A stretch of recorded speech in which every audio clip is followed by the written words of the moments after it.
আসসালামু আলাইকুম। Hi lovies, it's me Rezwana. আশা করছি আপনারা সবাই ভালো আছেন। আমিও আলহামদুলিল্লাহ ভালো আছি। ঘুম থেকে উঠে প্রথম এক গ্লাস পানি খেয়ে আমি আমার দিনটি শুরু করছি। আমি আমার লাইফের প্রথম খিচুড়ি রান্না করেছি। চলুন দেখে আসি আমি কিভাবে খিচুড়ি রান্না করেছি। আমি খুব একটা ভালো রান্না করতে পারি না। আমার আম্মু শিখিয়ে দিচ্ছিল আমাকে আর আমি রান্না করে যাচ্ছিলাম। যদিও এটা আমার ফার্স্ট টাইম, কিন্তু খিচুড়িটা আসলে অনেক মজা হয়েছিল। আমি অনেক পাতলা করে খিচুড়িটা রান্না করেছিলাম, কারণ আমার পাতলা খিচুড়ি অনেক ভালো লাগে। শীতের দিনে গরম গরম খিচুড়ি পারফেক্ট কম্বিনেশন।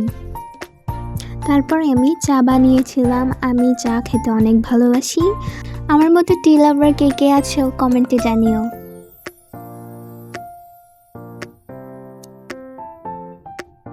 তারপর সিরাম লাগাচ্ছিলাম, ময়শ্চারাইজার দিচ্ছিলাম অ্যান্ড লিপ বাম।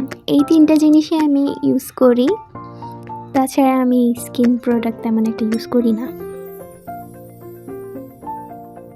তারপরে বিকালের দিকে আমি সুপি নুডলস রান্না করেছিলাম।